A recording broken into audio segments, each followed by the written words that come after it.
আসসালামু আলাইকুম। সবাইকে ঈদ মোবারক। আপনারা কে কোথায় আছেন, কেমন আছেন অবশ্যই কমেন্টসে জানাবেন। ঈদ আপনাদের কেমন কাটলো প্রবাসে? আর যারা দেশে আছেন তাদের তো আলহামদুলিল্লাহ ভালোই কাটার কথা। ঈদের দিনের রান্না শেয়ার করছি আপনাদের সাথে। ভালো লাগলে অবশ্যই লাইক, কমেন্টস এবং শেয়ার করবেন এবং চ্যানেলে নতুন হয়ে থাকলে অবশ্যই অ্যাড হয়ে থাকবেন। এখনকার ঈদটা আর আগের মতো নেই। এখন যখন রান্না করি বা কাজ করি তখন চিন্তা করি যে ছোটোবেলার ঈদটা কেমন ছিল। ছোটোবেলার ঈদগুলো সবারই খুব ভালো ছিল, আমার মনে হয় শুধু আমার না, সবার ভালো ছিল। ঈদ ঈদ মনে হতো, এখনকার ঈদটাকে ঈদ মনে হয় না। বিশেষ করে আফটার ম্যারেজ এখন মনে হয় যে ঈদের দিন রান্না করতে হবে, অনেক অনেক মেহমান আসবে বাসায়, তাদেরকে খাওয়াতে হবে, ঠিক টাইম মতো টেবিলে খাবারটা দিতে হবে, এই একটা টেনশন। ছোট সময় কিন্তু এই একটা টেনশন ছিল না। যারা আপু আছেন তারা হয়তো বা এটা ফিল করতে পারবেন। সারা মাস ভরে শপিং করো, তারপর কী কী কিনতে হবে, কী কী কসমেটিক কিনতে হবে, কোথায় কোথায় যাব, কি করব, সব কিছু প্ল্যান থাকতো। এখন কোনো কিছু প্ল্যান নেই।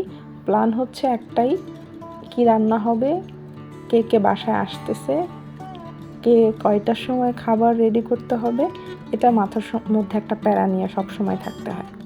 ছোট সময় সেই সুন্দর দিনগুলো এখন খুব মিস করি। হাতে মেহেদি পরতে হবে, নতুন কাপড় পরতে হবে, নানু বাড়িতে যাওয়া লাগবে, কাজিনরা আসবে, ওটা ছোটোবেলার ছিল। ঈদই নেওয়া হতো। যখন একটু বড় হয়ে গেলাম তখন টুকিটাকি ঈদের দেওয়া স্টার্ট করে দিলাম। বোন হয়তো বা একটা ড্রেস চাইলো, যেটা আনকমন, সবার থেকে আলাদা হবে, দেখতে সুন্দর হবে, একটু একটু কেনাকাটাও করে দিতাম যদি পারতাম, সবাইকে চেষ্টা করতাম। ফ্যামিলিতে যারা আছেন ঈদি দেওয়া স্টার্ট হলো, ঈদি নিয়ে খুব মজা হতো। একবার সালাম করলে একবার ঈদি হবে, দুইবার করলে হয়তো বা দুইবারও মিলতে পারে। এটা নিয়ে খুব একটা সুন্দর একটা সময় কাটতো ঈদের দিন। এখন আর ওই সময়টা নেই। একটা সময় দেখা যেত বা যে বাড়ির আশেপাশে যে ছোট বাচ্চা আছে সবাই আসতো যে মেহেদি দিতে হবে। আগের দিন রাতে খুব ব্যস্ত, মেহেদি পরাইতে হবে সবাইকে, টাইম খুব খুবই ব্যস্ত ওই সময়টাতে, আগের দিন রাতে। এখন রান্না করতে করতে সময় চলে যায়। আগের মতো এখন ওই সময়টা নেই। হয়তোবা মানুষ চেঞ্জ হয়ে যায়, চেঞ্জ হতে বাধ্য হয় কোনো কোনো সময়, ইচ্ছে থাকলেও করতে পারে না ওটা। এখন আর কেউ ঈদই চায় না। এখন আর কেউ ড্রেসও বলে না যে একটা ড্রেস কিনে দিতে হবে। এখন আর কেউ ওই ঈদের আগের দিনের রাতের যে মেহেদি পরা, ওটা কেউ বলে না যে মেহেদি দিবে না, মেহেদি নিয়ে আসো। বা কোন ড্রেসটা পরবো, ওটাও এখন ঈদের দিন কেউ মনে করিয়ে দেয় না। আগে একটা সময় ছিল যে কি খাবো ওটাও জিজ্ঞেস করা হতো, কি রান্না হবে, কি কাপড় চোপড় পরবো, পরতেছি না কেন, কখন পরবো, ওটার জন্য ফ্যামিলির মানুষজন পিছনে মনে হয় যেন একটা লেগেই থাকতো। কোনো একটা কেনাকাটাতে যদি একটু ত্রুটি হতো বা মন মতো হতো না, তখন দেখা যেত খুব রাগ হতো, রাগ করতাম। এখন আর ওই জিনিসগুলো হয় না। এখন আর কেউ মনে করিয়ে দেয় না যে মেহেদি দিতে হবে, ড্রেস কিনতে হবে, সকালে উঠে নতুন জামা পরতে হবে, ওটা আর এখন কেউ মনে করিয়ে দিতে চায় না। এখন সময়টা হয়ে গেছে কাজের ওপর।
দেখ, আমার রান্নাও প্রায় শেষ পর্যায়ে।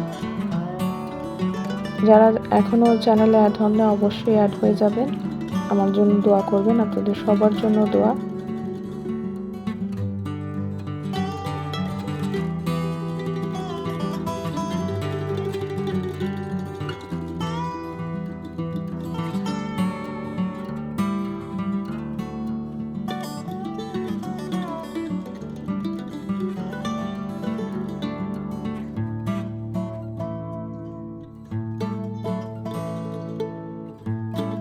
আপনারা সবাই ভালো থাকবেন।